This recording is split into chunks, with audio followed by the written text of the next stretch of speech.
Idaho, 大家好. I hope everyone is doing well. I'm Evelyn Moy, president of the Moy Family Association in DC.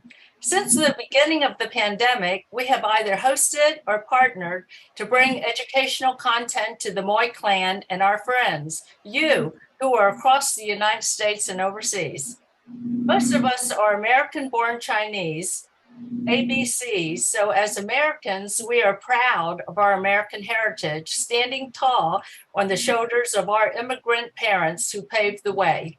We contribute heavily to the success of this nation, serving in the military and building in our communities. At the same time, we are proud of our cultural heritage, the traditions and culture from China. Moy Family Association is proud to bring another Zoom presentation as part of our ongoing education series. We have a real treat tonight as our friend and Sifu, Mark Lee Pringle, is who many of you know on Facebook, is bringing this talk on Chinese cultural animal costumes. This will be Mark's fourth Zoom with us. Mark is the founder of Coiling Dragon Kung Fu Studio in Girard, Ohio. He is a local celebrity, giving many performances, media interviews for over 50 years. Now I'd like to introduce the Moy Family Association Event Committee Chair, Lily Moy Gulick, who will tell you more about tonight's program. Lily, over to you. Thank you, Evelyn. This is Lily Moy Gulick welcoming everyone to this event. We're going to have Mark start off with the history and the background of these characters and what it means in Chinese history.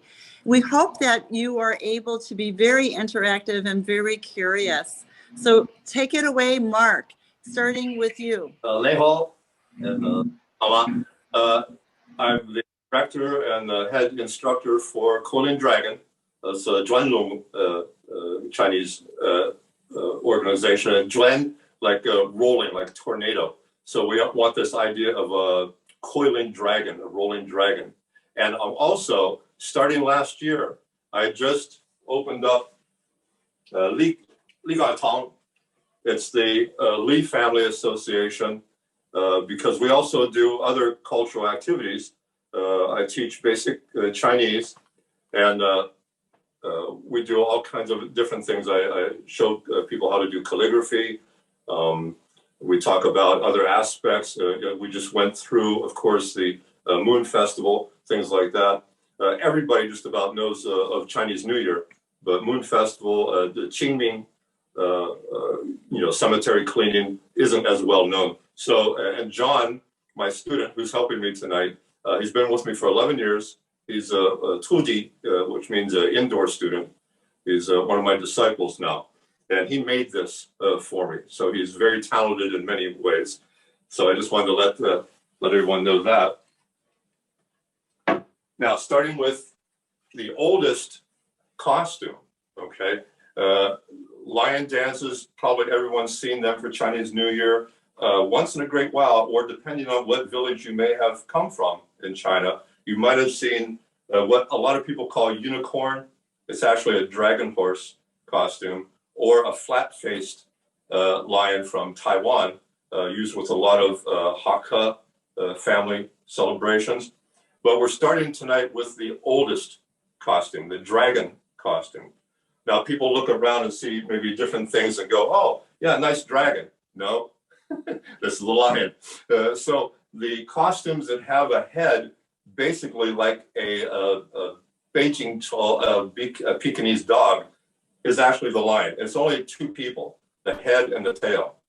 Now, dragon has from 5 people all the way up to possibly 1,000 people. It's the very long costume that you normally see in Chinese New Year parades. If anyone's here from Australia, Bendigo in Australia has a 1,000-person costume. It's humongous. It's amazing. Tonight, I have this is our restaurant size costume. We have a 75-foot Hong Kong style dragon, but it's too big, of course, to put in here. Evelyn, do you have the photo of that? Oh, hi, Evelyn? Mark. Yes, do you have the photo of that, of the big dragon costume? Yes, I'll be posting that on Facebook. Yes. Oh, okay. Anyway. I don't know if you can come in and help me.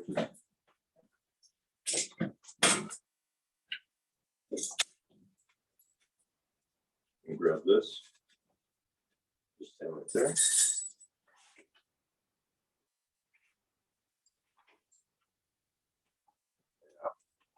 Grab this one underneath so you get on the other side. No, under this one. Grab this one. Yeah, just hold that like that. Okay, so this costume, this one's only 15 feet long. So it takes 5 people to run this one. And we put this in restaurant use. So Chinese New Year, Moon Festival, when restaurants hires, we can use this one inside, indoors. Doesn't take a lot of room. Hold this one, please. Also. And our dragon is animated. So as it's chasing the pearl, I'll show you that in a minute, it can also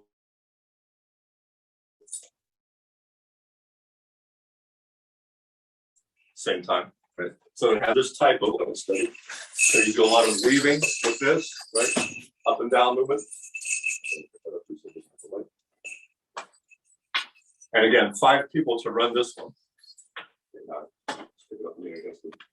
Mark, I have a question. Yes. That dragon's chasing a pearl. Tell us Correct. about that story. Why is the dragon chasing a pearl? Yeah, as soon as I get this back in the corner. Yes, just sit down. Okay, please.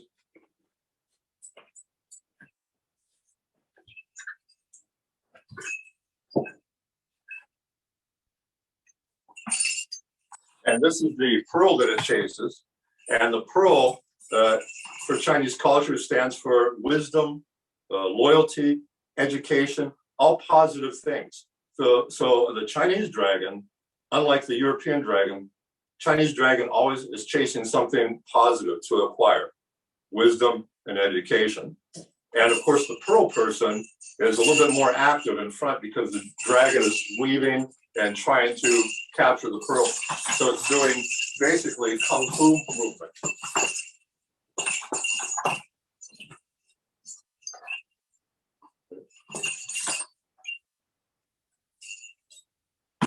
Now, every costume that we have small to large. So everybody can be involved, anything from younger kids all the way up to adults. And so with the dragon,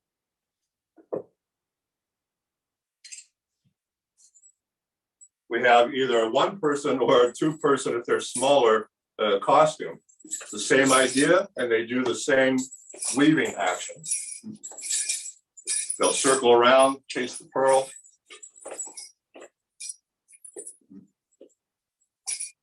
So this one's only about 4 feet long.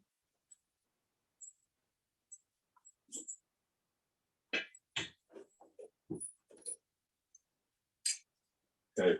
The dragon costume itself, as I said, is the oldest one. This goes all the way back to 206 BC. So this is throughout the Han Dynasty. The look of it is basically the same since that time period. Of course, material and or paint has changed over the centuries, but the basic look of a dragon head, long body, a flaming tail, and chasing that pearl of wisdom. Now the next one, this lion costume basically came out in 220 AD. Okay? So a little bit younger than the dragon. And both costumes were surrounded by the Chinese New Year or Spring Festival idea. So they were bringing in, hoping for rain, for, bringing the new crops, chasing away any kind of negative energy or evil spirits. So both costumes, actually all these costumes represent the same idea, chasing away negative, bringing in the positive. So of course we have that yin and yang balance function going on with that. Our 3 lions, which are the most important for most Kung Fu schools, are the red lion, which represents General Guan Yu or Huang Kong. The green lion over here, which represents General Zhong Guo. And the yellow lion. The yellow lion is General Liu Bei. So we just did a performance for the Chinese Cultural Festival in Pittsburgh, and we had all three lions on stage. Now, what happens during that, and we've all seen the paintings, of course, of General Quan and Liu Bei and Zhong Fei on either side. Zhong Fei is the weapons holder in the paintings. And so during the performance, Liu Bei is on the side guarding.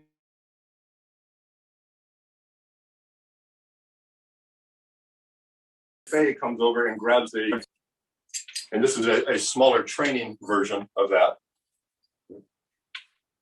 And then he hands it off to General Guan. So I hold the costume up, the red costume, the tail person grabs the head, I come out and do a small Kung Fu form with the Kwando, get back to the costume, and then we finish it. Right?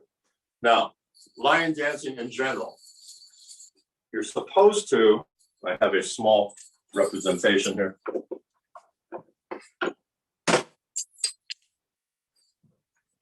You're supposed to have a clump of lettuce, which represents money. Okay? And the lion dances around. Right? The eyes blink.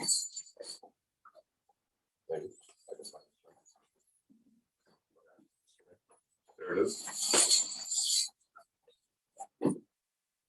And it comes after the lettuce to eat it.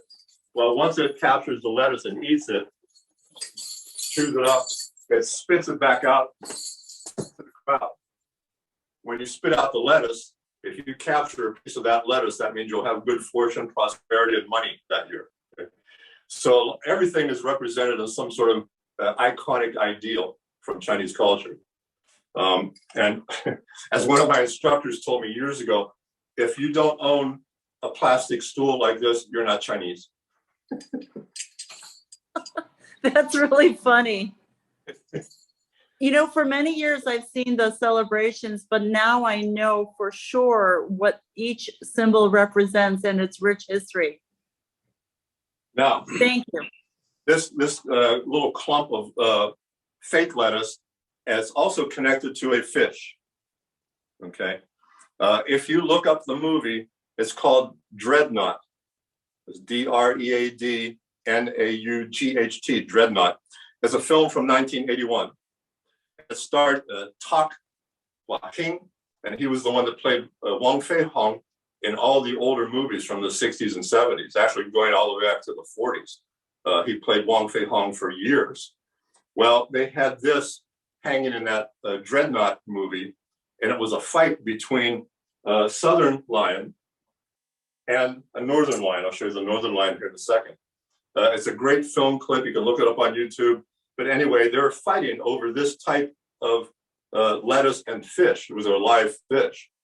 My grandson, at the age of about 3 or 4, loved that movie so much that I made this for him. So I went to the fishing department in Walmart and got him a plastic lure, took the hooks off, and attached the fake, lettuce to it, and he played with that for hours. He does lion dance with me all the time. He's the one that just helped me with the dragon costume. Another dragon, actually a little newer one, is a dragon ribbon. Okay, so the head is basically the same, okay? But the body is just a ribbon length, like Chinese ribbon dancing. Okay, hold that for a second. Come in. Right there. So what takes place as you're throwing the head around on the end of the rope is the tail function does this. So just like basic rhythm dancing, it has that same look to it. And if you have a person that wants to do dragon dancing and you don't have a lot of people coming with you on any given performance because people work, you can give them a single body connection and have them do that. The northern lion I mentioned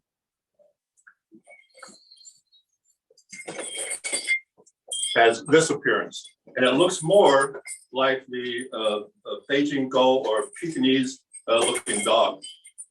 Same effects, mouth opens and closes. Has the eyes to blink inside.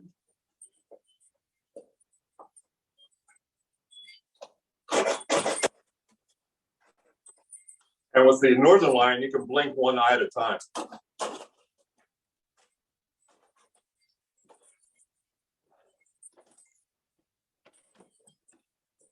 The northern lion chases around its own type of pearl.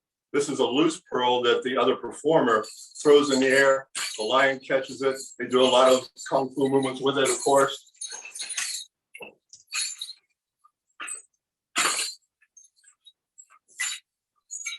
And they throw it back and forth between each other. So the larger festivals, bigger cities that have larger Chinatowns, you'll see both. You'll see northern and southern lions almost all the time performing together, especially Chinese New Year. Okay, this one.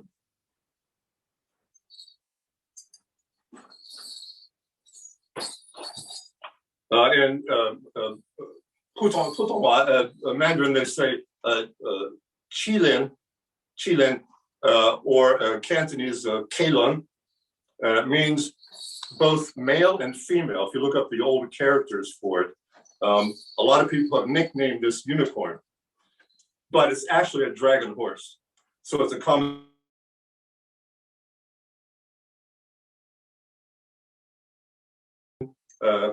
fish. This is my grandson, Tyler, by the way. So it has fish scales down it. And if you see paintings of the keilun, the dragon horse, it also has hooves, somewhat like a horse or a deer hoof. So it's a combination creature. Now, the unicorn or dragon horse, main purpose, you can see the character on there. Last character on the bottom, Yan or Yi or Ren, stands for kindness. So the unicorn or dragon horse's main job is to bring kindness and justice to the area. So it has a little bit more of a morality energy to it than the other animals. You'll see this a lot in Hakka family areas. A lot of them will show up in Hong Kong. And their eating procedure is a little different. Almost all of them will eat a clump of pomelo leaves, which is also good energy, brings good luck. And the trainer for the unicorn will hold the book of kindness, and he'll actually stand and walk beside the unicorn as they bow in.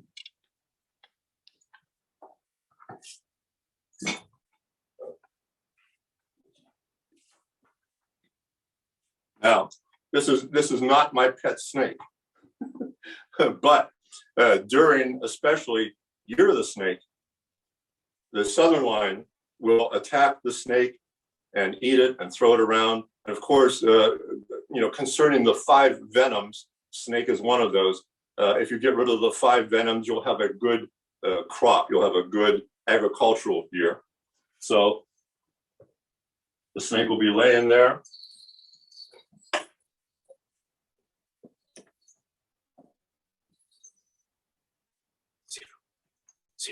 Pull it back some. Okay, hand me the yellow line, please.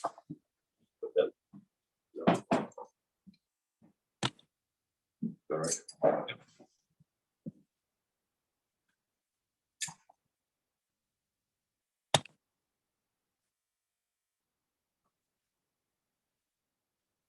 Run.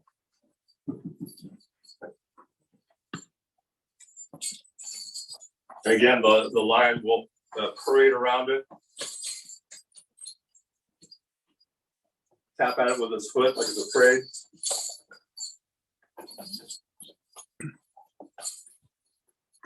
Then eat the lion or eat the snake, and it'll be hanging out of its mouth like this. And of course, it scares little kids, and they make them, scream and everything.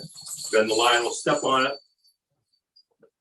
and kill the snake, and of course, then throw it.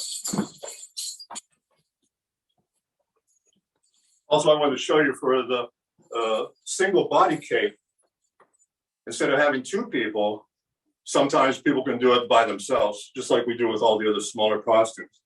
So not every costume has multiple people. You can do this by itself. Also representing on it is school name of school colors, plus the original yin and yang symbol, two fish swimming together. So positive, negative, or male and female, this was the original yin and yang. Also, everybody recognize that character? Very auspicious. It has about 5 different characters combined in one. Tip it up some. There you go. Yeah.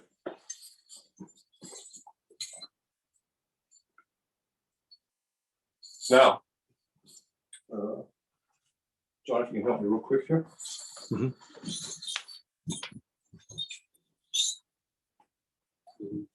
This is John Sployer.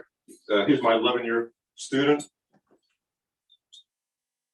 Hold the tail for me.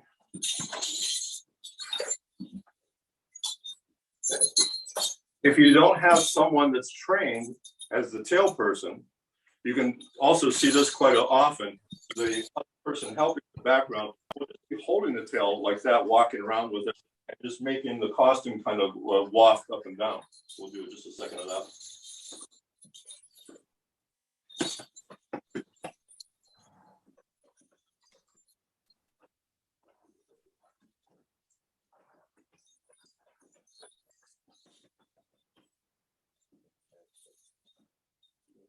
So you don't always have to have a fully trained team. Anybody can be involved with this.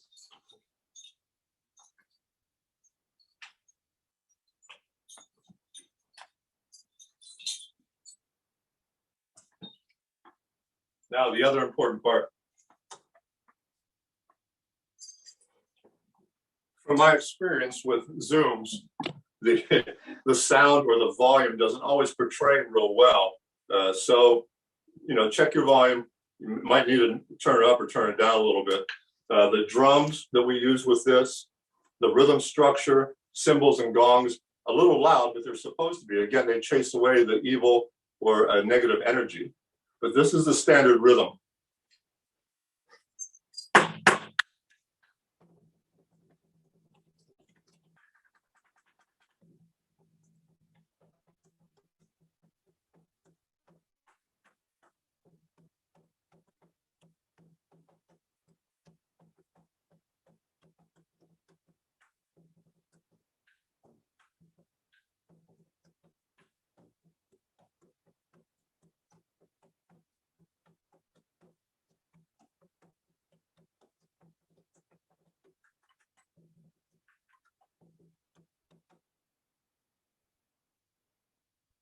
So there's 5 different sequences for the drumming.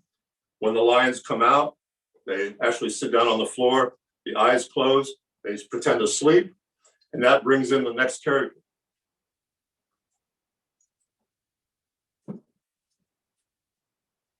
A person is usually wearing this mask, and it's either the child Buddha, the adult Buddha, or the girl or female nun.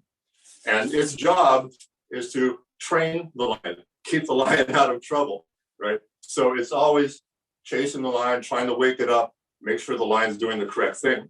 So when you see the Buddha, right, usually has a fan.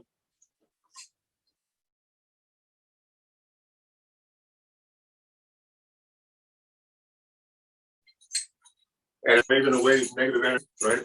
And walking around trying to keep control of the lion. Now, if you look close, the fans will have a lot of different, like mosaic, like magic connotations on it. Again, for positive energy, keeping negative energy away, good luck, fortune. And this particular one has the Taoist scrolling of the General Gong on it. On the back is the character foal or foot for Buddha.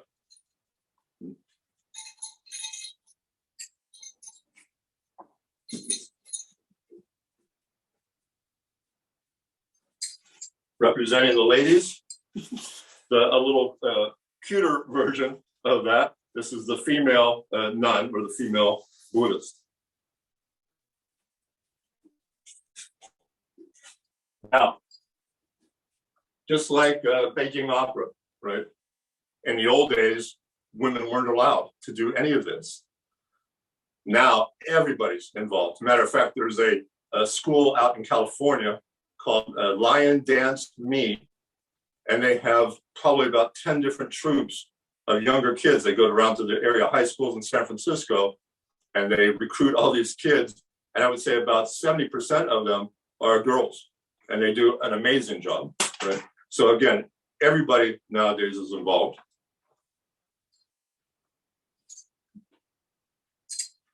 The other tool or implement that the nun or lion trainer uses is the hulu, right? The magic gourd. And the gourd will have, if you've seen Journey to the West, Monkey King, right? Either magic pills inside, and the monkey, of course, this is Evelyn's favorite part. The monkey will do this.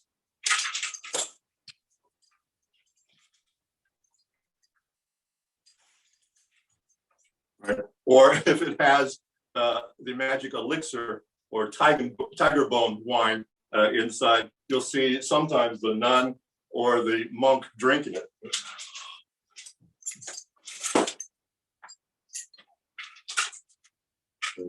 They'll also pour it into the lion's mouth to get the lion intoxicated, and the lions will also stagger around.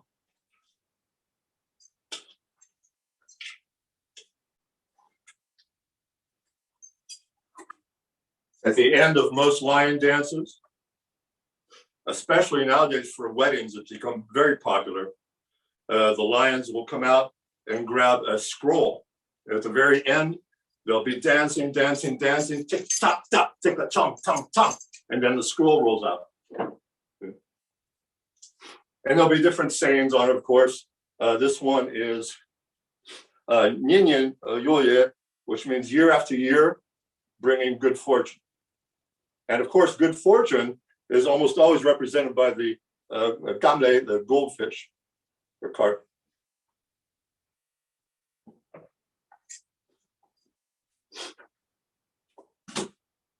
Now,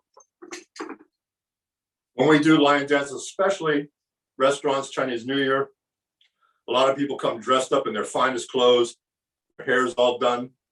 Maybe they don't want lettuce thrown in their hair. I've devised this about 20 years ago. We use wrapped fortune cookies. So we would do wrapped fortune cookies or Chinese candies, right? And the lion eats that and throws that out into the crowd instead. So kids love it. The adults are happy because they're not getting lettuce in their hair.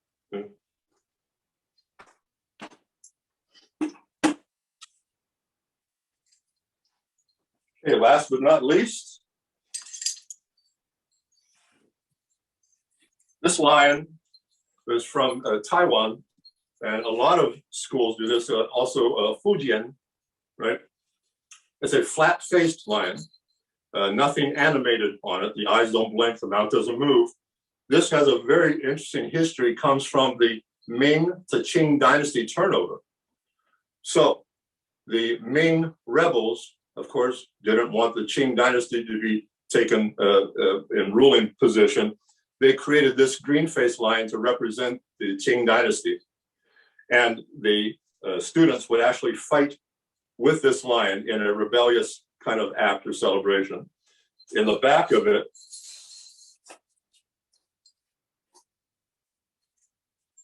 if I can get this running, they always have the loyalty statue to the Ming dynasty, right? See that? Okay.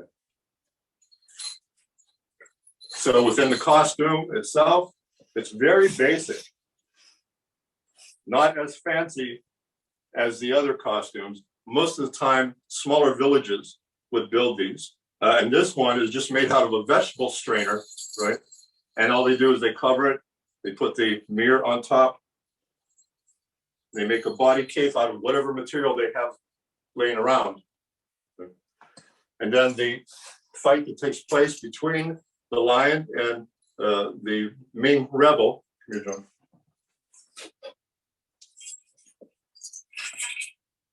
And you can use various weapons. Today, because of the size of the room, we were using a broadsword. But John will be doing basically a broadsword fight with the lion, the Qing lion, and the lion will try to, of course, avoid.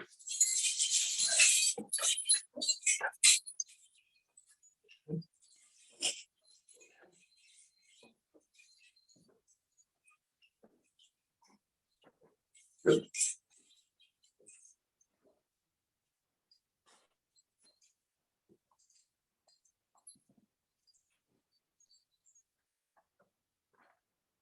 Now, because of ordering problems, especially over the last few years, and sometimes money, because these costumes are fairly expensive, I made that green face line. And most of the costume bodies on this, I either added material to or redesigned so it would fit our needs. The different drumming,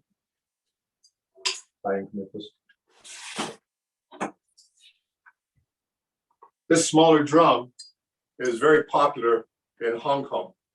Okay? And it's called either a dikgu or sifugu, which just means teacher's drum.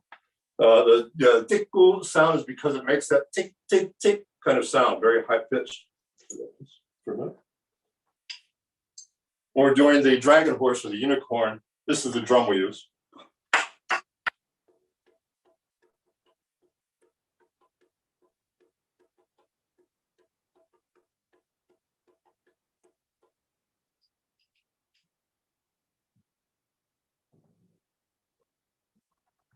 When the unicorn dance starts, it's almost always accompanied by the Chinese trumpet or sona. Right? And this is another cultural aspect that we teach at the school. Again, check your volume.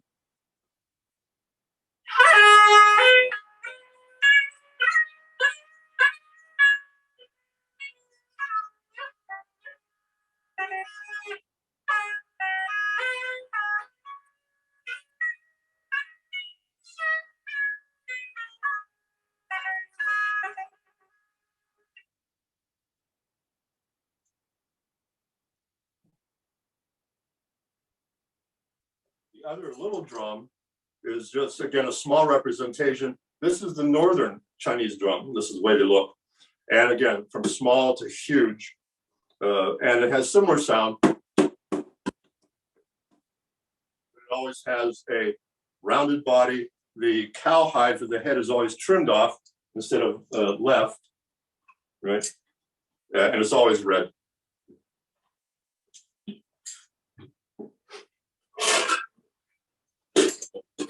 Cymbals and gong are always used for all of the costumes. And the same basic beat, they follow the drummer, right? So I'm going to try to mute it a little bit.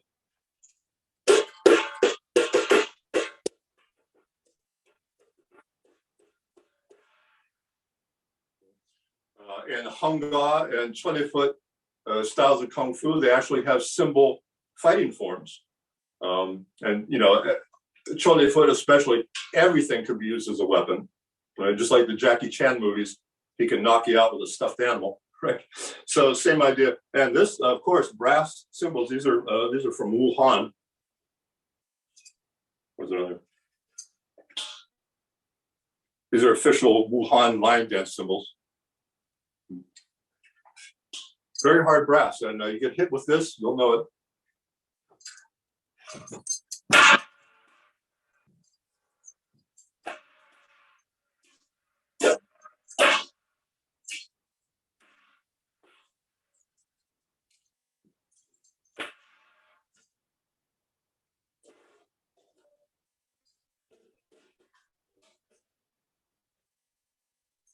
And the big boy. The gong, also accompanies cymbal and drum, always used, very loud. And there's two different types of gong. This is the southern gong, very thick, basically unfinished brass. And this is the sound. If I mute this a little bit.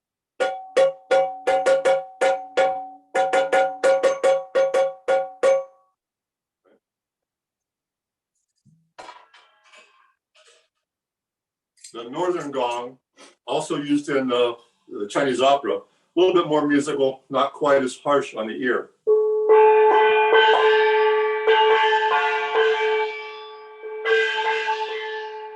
Use the other end of the stick.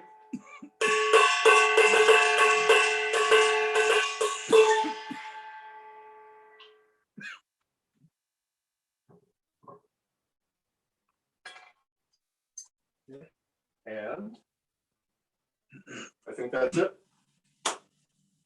Now, any questions?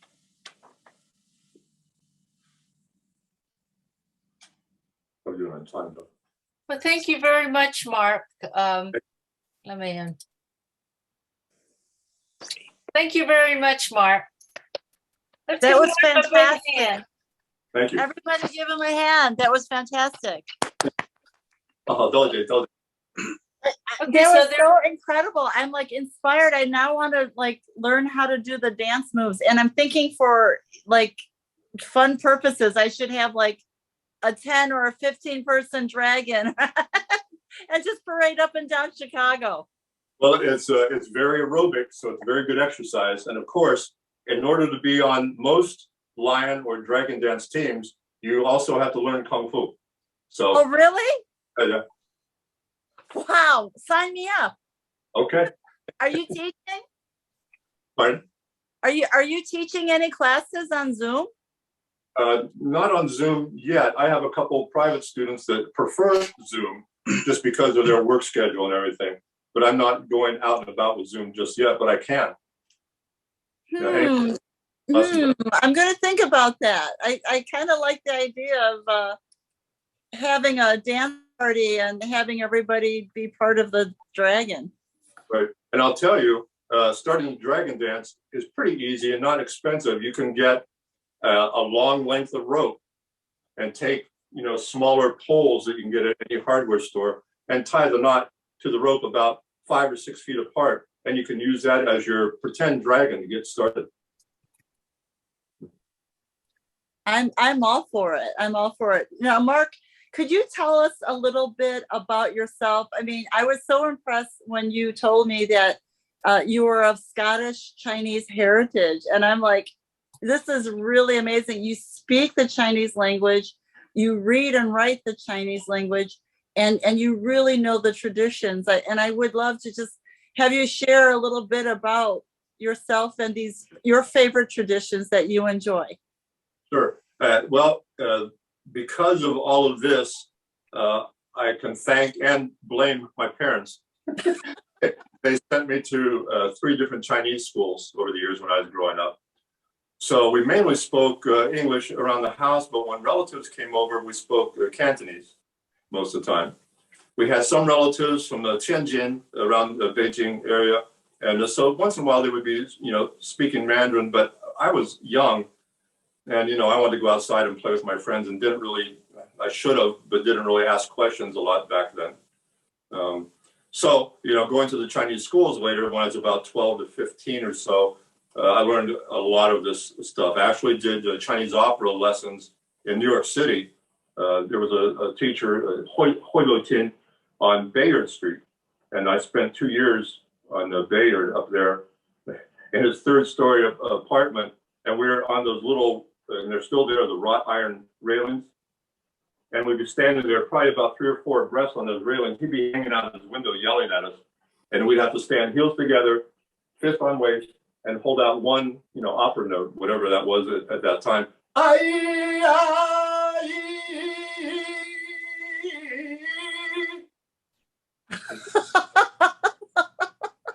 always thought, what do the people that are walking underneath us probably think, what are they doing up there?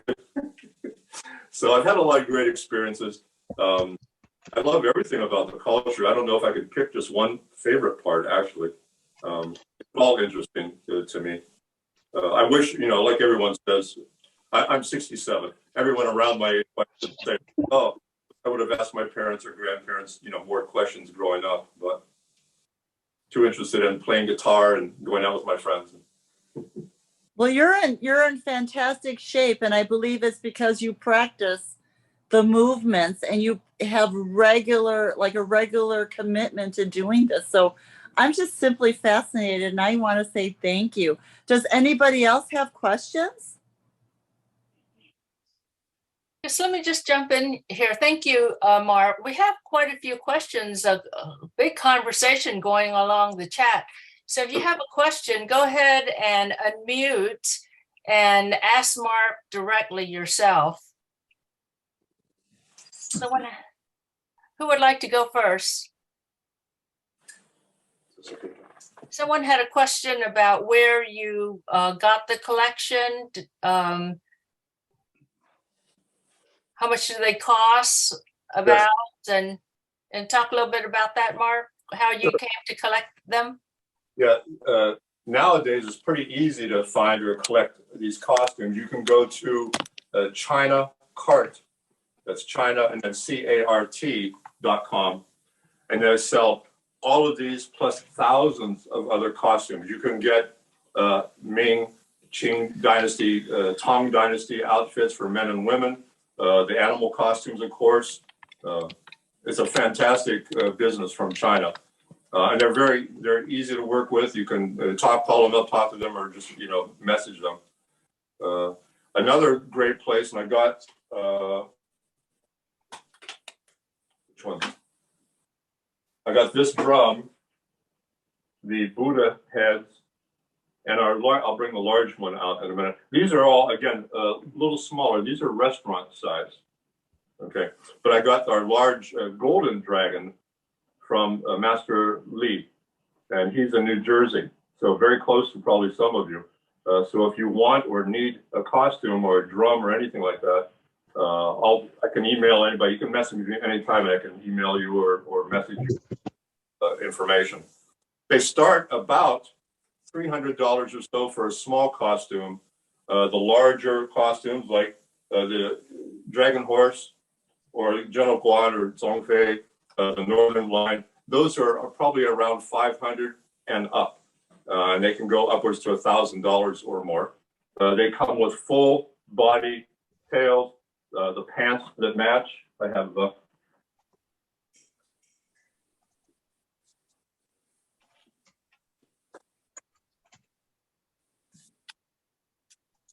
pants that match the lion, and they're all color coordinated, whatever lion color you have, right? The pants alone will cost anywhere from $80 to $100. Annie has unmuted. Annie, do you have a question for Mark? Go ahead.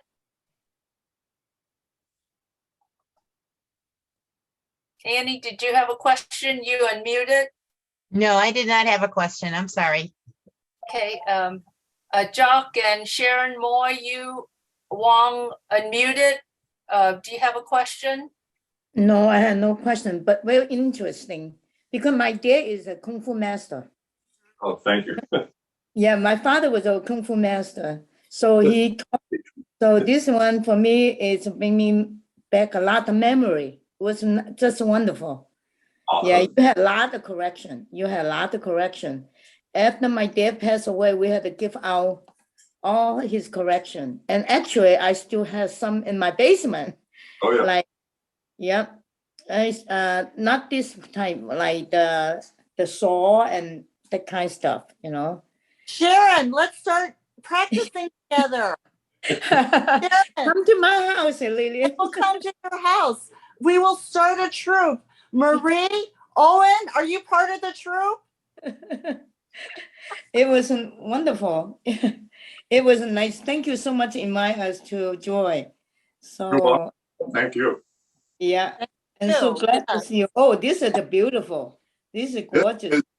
This is our 50-year anniversary lion. It's a gold lion. And this one is standard size. So oh, yeah. That is beautiful. Big one. Yeah. Mm-hmm. That is gorgeous.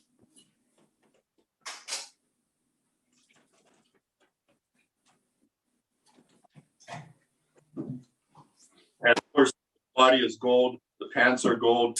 And again, this is because I've been training for 50 years. This is my 50th year anniversary present. That is beautiful. Beautiful. Yeah. Yeah, I so enjoyed your talk, and kudos to John and Tyler, your assistants and your students. You know, I just think what you've put together is simply amazing. Thank you. And of course, same thing. I couldn't do any of this without my students. Again, John's been with me for 11 years. He's a black sash student. His Kung Fu techniques and training are just as good as everything else he does. He's been in many competitions, always coming in first place. So. Where are you located, Mark? Pardon? Where are you located? Oh, near Youngstown, Ohio, a little town. Oh, it surprised me. I thought either New York or San Francisco. We visit New York City Chinatown and Chicago Chinatown like every other year, every 2 years or so, because I went to school in both places. I've never been to San Francisco yet. I know Shirley is here, and when she went to San Francisco a couple of weeks ago, I was very envious. I was like, oh, that's great. Yeah. So next time when you're in town in Chicago, we will come down to see you. Oh, very good. I was on Cermak for about 3 years learning Wing Chun.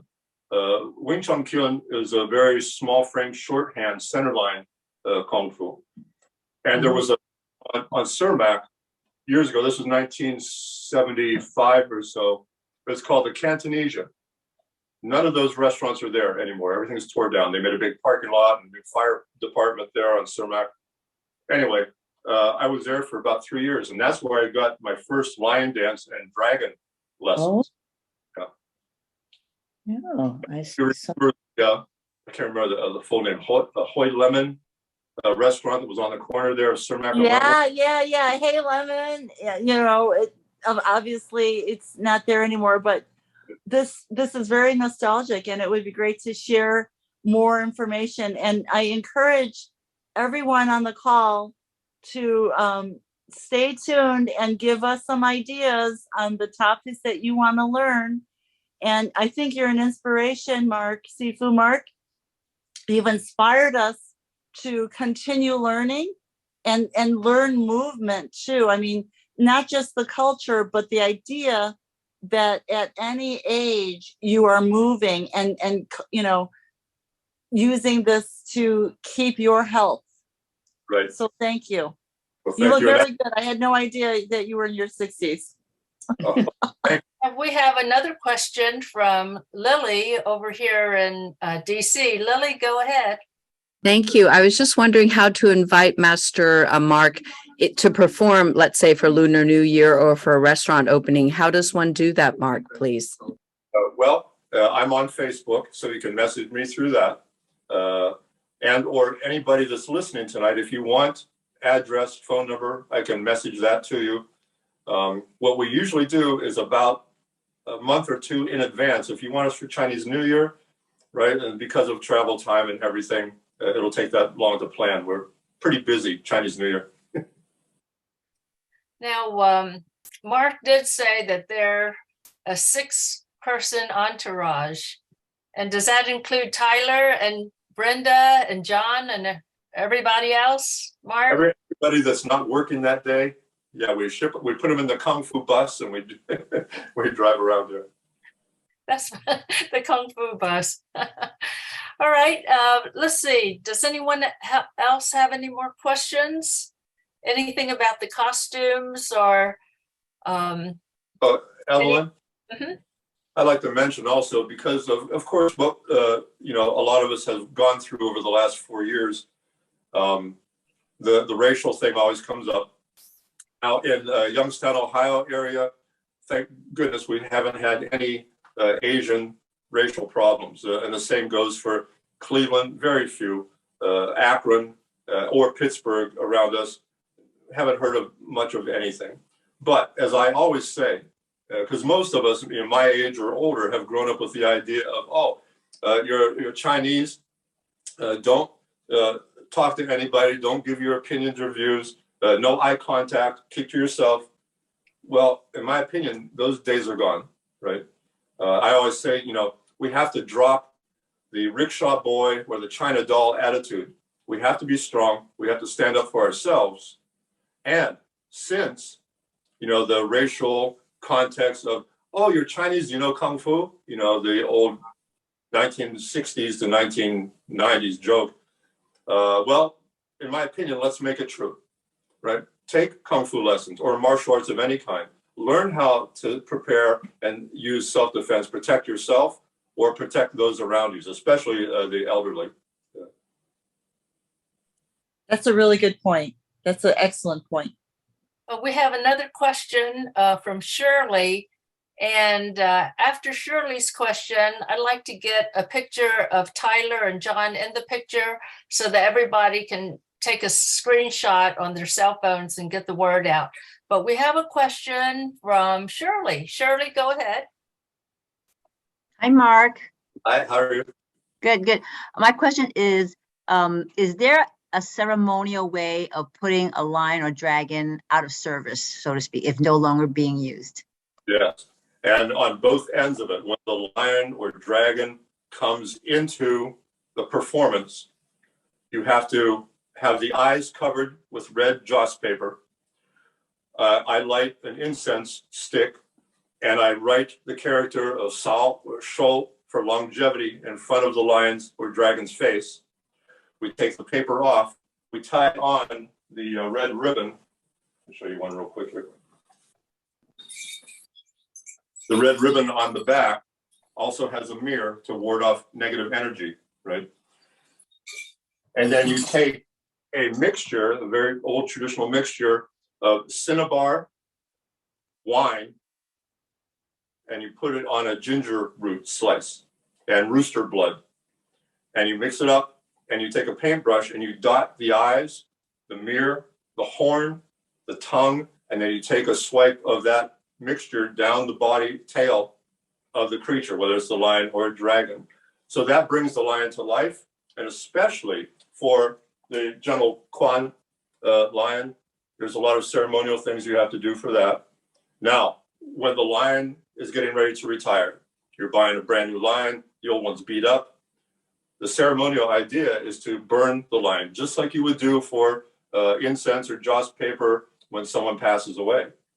So it's a large bin. I'm sure, a lot of you might have seen the little red canisters that they burn the money, hell money or joss paper in for a deceased person. It's a large bin. You would do the same thing for the whole lion costume. Yeah. Oh, thank you. That's pretty fascinating. I didn't think it would just go right in the trash. I felt there had to be some special way to say goodbye to it. You eventually, Gong, you send it to ascending the heavenly pagoda.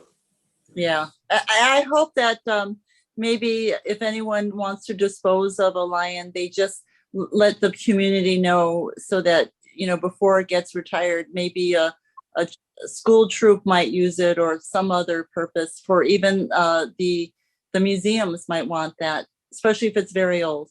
Yeah, and that has happened. There's, several, of course, Chinese American museums around New York. Chicago has one, I know for sure, San Francisco. And they do have older retired lions and dragons on display. So they don't always get burned. But normally, and this is what takes place, if the teacher or the sifu of the school passes away, they usually burn his favorite lion, with his joss paper and incense and hell money. Mark, I have a question. Yes. I had asked you some time back about the white lion. Yes. And, for me, I think my mom is just such a great lady, all that she went through. And I was thinking of doing the white lion dance for her in the far future. But have you gotten a request for that? And is that a custom that you'd like to see come back, or is it a very expensive proposition? Can you talk a little bit more about that? Sure. We haven't had a request for a Chinese funeral yet. We've had, thank goodness, many requests for Chinese weddings. We do that all the time. But the Chinese funeral, the family of the deceased has to purchase the white lion costume. Of course, in Chinese culture, white stands for death. They buy the white lion, and the ceremony is very low key. The lion comes in slowly, bows 3 times to the deceased in the urn or the casket, and then backs out of the funeral home. And then that lion is also burned. Now, a white lion costume, again, anywhere from $500 to $800 usually, with the idea of you're burning that. That's up to the family, of course, you know, but that's what takes place. They also have, hongbao, like see the red envelopes. Well, they have white envelopes for that occasion. Also, white firecrackers. So, you know, the normal lion dance or dragon, we have rows and rows of red firecrackers going off. Again, same idea, chasing away negative spiriting. But thank you. So the standard, you know, red envelope that you put money or candies in for kids or big kids, they have white envelopes for that same reason for funerals. And I have another question. With Chinese New Year coming up, January 22nd, what does your schedule look like? I mean, is every costume out for rent and all of, I mean, what does your schedule look like for your Around, studio? Yep. Youngstown area, we have about 5 or 6 restaurants that always hire us for that. But Cleveland, Akron, and Pittsburgh, in any direction of that triangle, is only about an hour to 2 hours at the most away. So we get requests for all 3, Pittsburgh, Cleveland, Akron, and they have, of course, several larger restaurants that we perform in. So our schedule's, you know, pretty busy, of course. Now, the Year of the Rabbit's coming up. So is that proper for us to dress up like rabbits and go along with the dragon? We don't want to do anything that's going to be embarrassing or wrong. No, as my uncle used to say, if you drink enough Tiger Bone wine, anything's okay. But what happened this last year, of course, Year of the Tiger, a lot of the Kung Fu schools were having, instead of lion heads, they were having tiger heads made. They became very popular this year. So a lot of schools did that. Now, there's one school in Hong Kong, I'm on their page, and they do the large placards for usually ceremony, deceased people, things like that. They're making a couple rabbit heads this year instead of lion heads. For the common person to put on, bunny ears for the celebration, yeah, it's okay. Yeah. Well, that sounds like a lot of fun. So I'd like, is it possible to get, I know John's working the camera, but get John and Tyler and get Sure. one of the costumes so we can take a screenshot Definitely. for our pages? Won't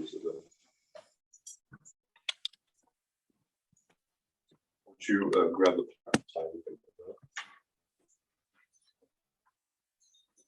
And Tyler, if you can hear me, I just love that picture of you with the blue lion. I just absolutely adore that. That's wonderful. Thank you. Come over here, tie on this side. You can hold the plaque, you know which way to hold it. Okay, keep it tilted up just a little bit. John will tell you. That's so beautiful, Tyler. And John's gonna be on this side. Okay, everybody get your cameras ready. Get your cameras ready. Okay. So Mark, you have to talk so that you're on screen. Yeah, well, again, John is my 11-year indoor student, my disciple. Tyler's my 12-year-old grandson. He's been doing lion dance and dragon dance with me since he's been about 3 or 4 years old. We had a very tiny drum for him, very tiny lion costume, right? And we're representing Koilin Dragon and Litong Cultural Center. Tyler, everybody smile. Okay, hold on. Oh, keep talking. 2, 3. Or 1, 2, 3. Okay, thank you. Let's give Mark, Tyler, and John a big round of applause. Thank you. This was fabulous. Thank you, everybody. Thank you guys so much. Thank you, Moy family, Evelyn and Lily, and all my friends that came on to watch. Thank you so much. 多谢，多谢，多谢你。好。再见. Thank you, everyone. Bye-bye.